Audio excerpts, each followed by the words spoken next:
Bonjour à tous, je suis Gilles Mancillon, je reviens à vous pour faire une petite vidéo, pour te communiquer un message d'inspiration, je vais souhaiter un bon anniversaire à tous les béliers. Je vais tirer quelques cartes pour voir un petit peu pour cette saison des béliers, cette saison du printemps. Le bélier, c'est le retour le retour du feu, le retour de la lumière, le retour d'un nouveau cycle solaire qui nous pousse à changer les choses et on se prépare pour cette nouvelle lune dans quelques jours, cette nouvelle lune en bélier.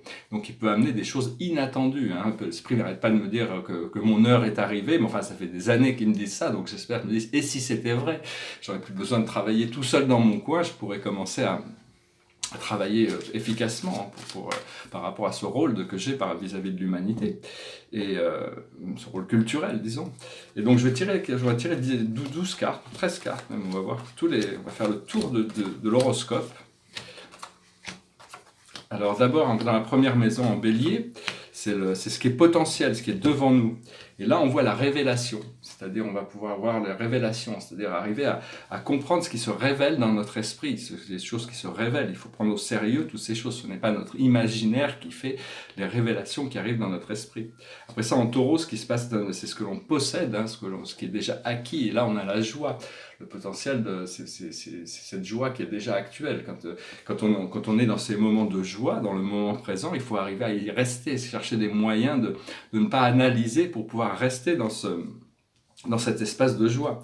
Ce que l'on voit en Gémeaux, dans la troisième maison, c'est la guérison. C'est-à-dire on arrive au point où on va pouvoir résoudre toutes ces choses, ces blessures du passé qui peuvent encore nous faire du mal. Parce que bon, toutes ces choses du passé, ce sont que des mémoires qui ont besoin d'être intégrées pour arriver à cette guérison et passer à travers tout le procédé qui nous réaligne avec notre état de naturel, de pureté naturelle, disons.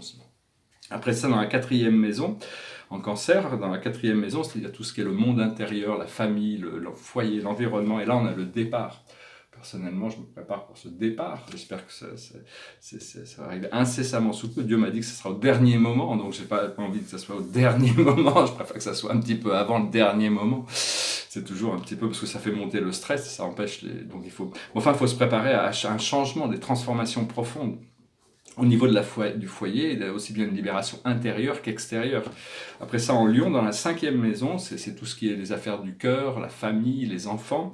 Et là, on a la justice. La justice, c'est la balance, c'est l'harmonie, c'est l'harmonisation, c'est la droiture. C'est-à-dire que les choses vont s'équilibrer vis-à-vis chacun doit pouvoir récolter le fruit de ses actions. Le karma, c'est ça, c'est-à-dire c'est la récompense de tout ce qu'on fait. Et donc c'est la justice, on prie pour la justice, l'équilibre sur les choses. Après ça, dans la sixième maison, c'est ce qui est en Vierge, c'est-à-dire la manière dont on se nourrit matériellement et spirituellement. C'est-à-dire aussi c'est tout ce qui est au niveau de la santé. Et là, on a l'humilité, c'est-à-dire on est obligé de rester humble. On peut se nourrir d'humilité, c'est-à-dire que c'est la vie qui nous rend humble de toute manière. Une fois qu'on doit adresser toutes ces choses intérieures, on s'aperçoit que bon, il y a toutes sortes de choses à adresser qui nous rendent humbles de toute manière.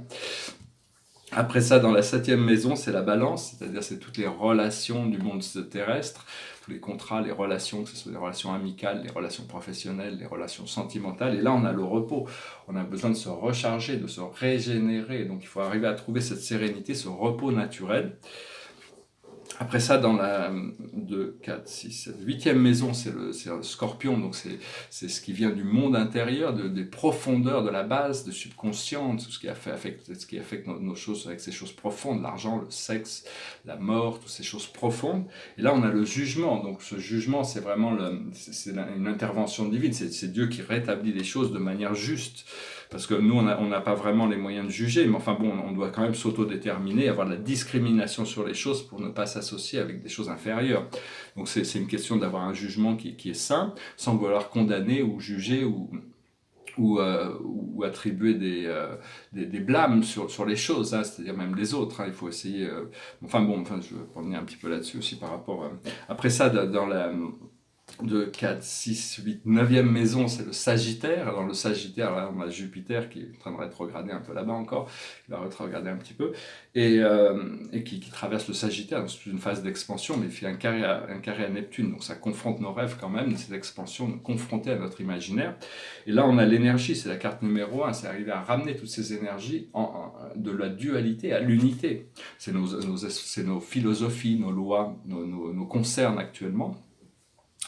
Après ça, dans la 10e maison, c'est-à-dire le Capricorne, c'est là où c'est tout ce qui est la structure sociale, la société, c'est aussi ce qui nous vient de l'univers. Là, on a l'hésitation, c'est-à-dire il y a toutes sortes de choses, on est vraiment dans une phase de transition. Il y a toute cette transition qui nous fait hésiter. Et donc, parce que bon, le nouveau n'est pas encore là, mais on nous a demandé d'abandonner l'ancien. Donc, il y a peut-être des phases d'hésitation. Faut essayer d'arrêter d'hésiter, il faut essayer de s'autodéterminer. Et puis après, une fois qu'on a fait cette détermination, arriver à se tenir à la détermination que l'on a prise, à la décision que l'on a prise. Après ça, dans la 11e maison, c'est le Verseau, c'est nos espoirs, c'est nos amis, et là on a la famille, donc on espère pouvoir se reconnecter avec notre famille d'âme, avec nos guides, avec toute cette famille terrestre, notre tribu, ces gens qui nous apportent du bien, parce qu'on peut se soutenir, l'idée de la famille. En réalité, tout l'univers, c'est une seule et même famille. Le Père et la Mère Dieu ont créé tous ces enfants pour qu'ils vivent ensemble en une seule et même famille, mais bon, il y a eu ces divisions, ces séparations, ces hiérarchies, toutes ces choses-là qui ont été créées dans ce monde, et donc il faut arriver à reconnecter pour éventuellement se reconnaître comme une seule famille. Ça va prendre du temps, mais en attendant, on doit se reconnecter avec notre famille, avec tous ces gens qui vibrent, qui ont cette même fréquence d'âme que nous, pour arriver à parce que c'est ce qui nous apporte du bonheur et du bien-être. Et donc, en Poisson, dans la 12e maison, c'est le karma, c'est l'inévitable. Tout ça, c'est pour un mois, c'est pour la saison des béliers, le mois des béliers. Et donc là, on a le bien-être, c'est-à-dire il y a le bien-être qui arrive, des nouveaux niveaux de bien-être. Donc tout ça, c'est vraiment, c'est des choses qui vont arriver. On a travaillé, maintenant, bon, c'est normal qu'on puisse récolter un petit peu le fruit de nos efforts. Et l'aboutissant, la carte finale, la clé, c'est le savoir, c'est la connaissance, c'est être plus sûr de notre connaissance, plus ancré dans notre connaissance, plus ancré dans notre pouvoir. Et donc voilà, j'espère que ce message aura résonné avec vous. Il faut savoir que, bon, je vais parler un peu de manière générale, un peu cosmiquement parlant, aux alentours de l'an 2000, on est rentré tout le système solaire est rentré dans cette phase qu'on appelle la ceinture photonique. C'est un endroit où tout est accéléré pour que la lumière puisse imprégner la Terre. Et on va rester dans cette ceinture photonique pendant 26 000 ans. Hein. Donc c'est tout un cycle. Et on est en train de compléter un cycle de 26 000 ans, qui est quand même un long cycle. On sort de ce Kali Yuga, cette sphère de l'ignorance, de la décadence, mais on est aussi en train de compléter un cycle. Tout notre nuage stellaire, c'est-à-dire que tout notre système solaire a fini ce cycle de 26 000 ans autour du soleil central de notre univers local.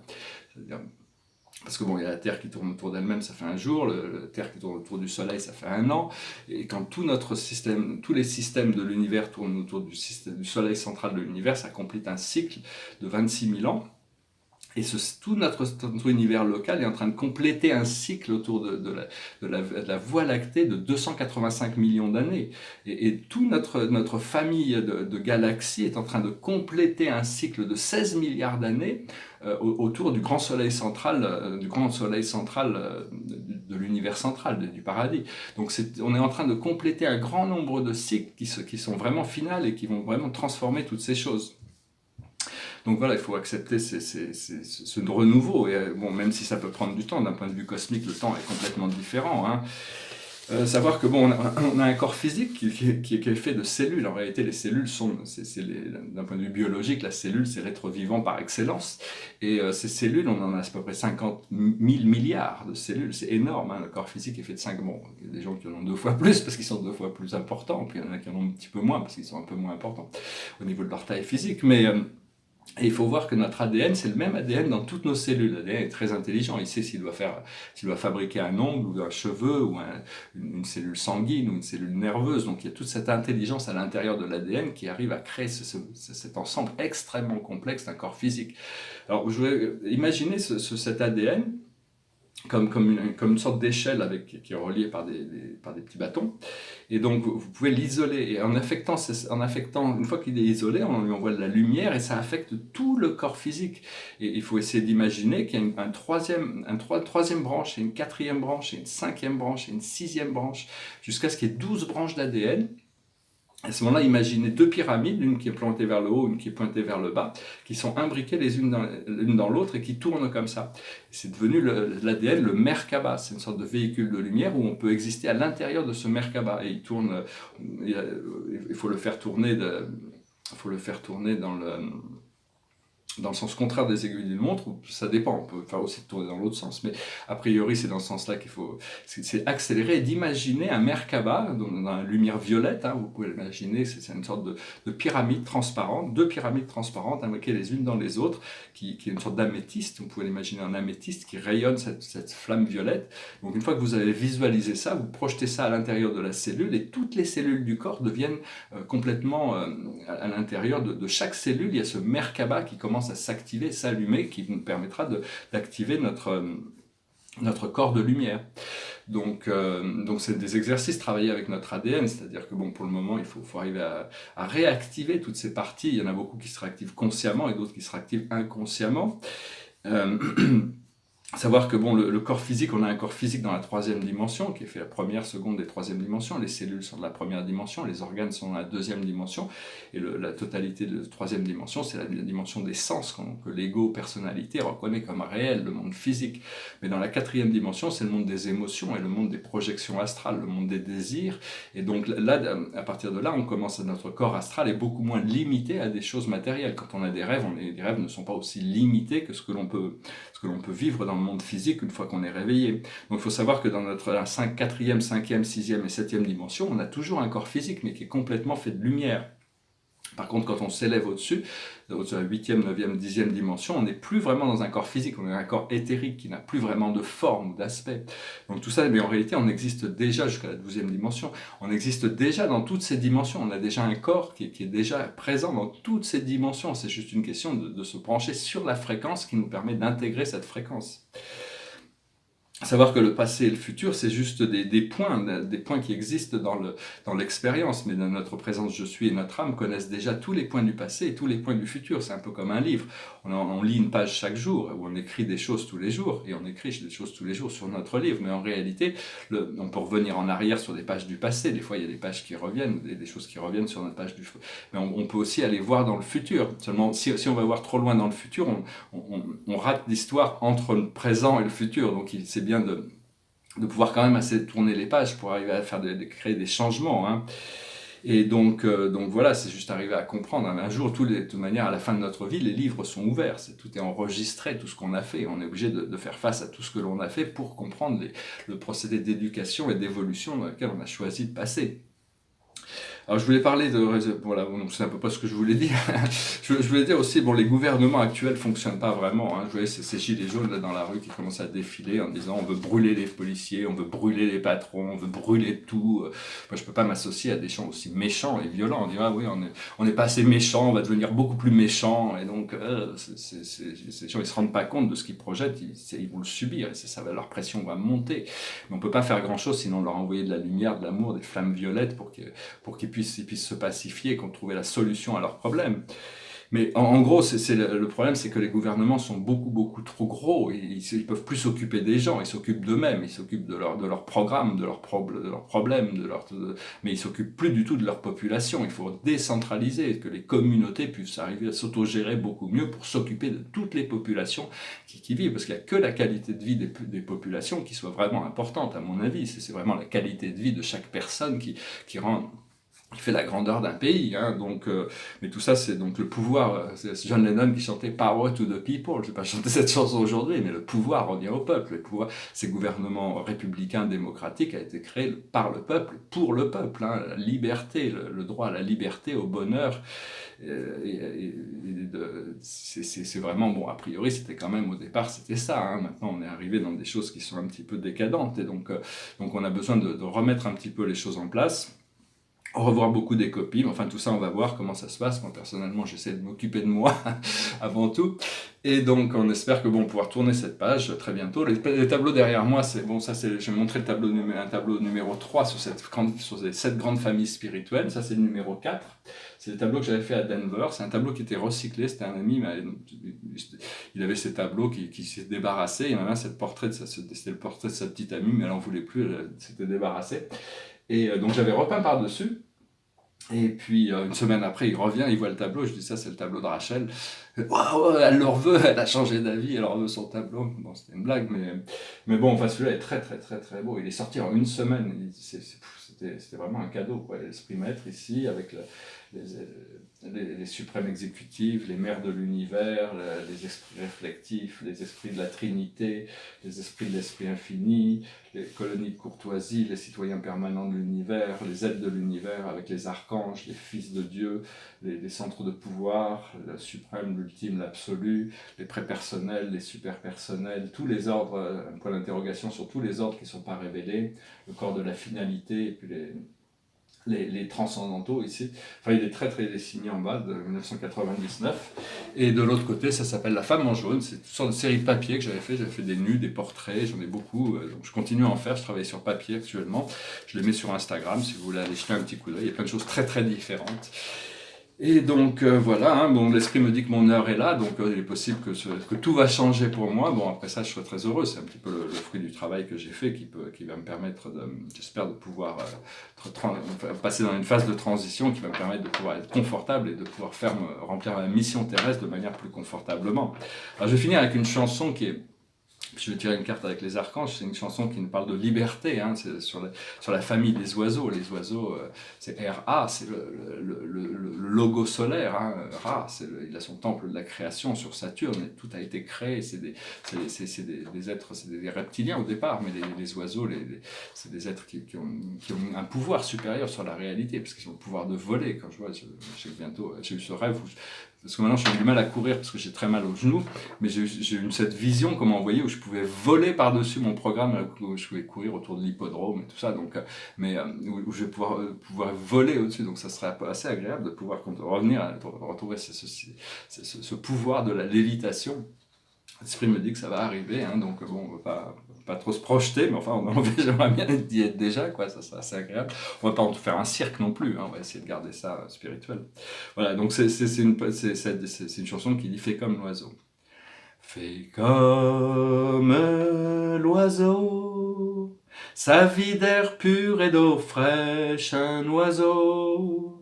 D'un peu de chasse et de pêche, un oiseau, mais jamais rien ne l'empêche, l'oiseau, d'aller plus haut.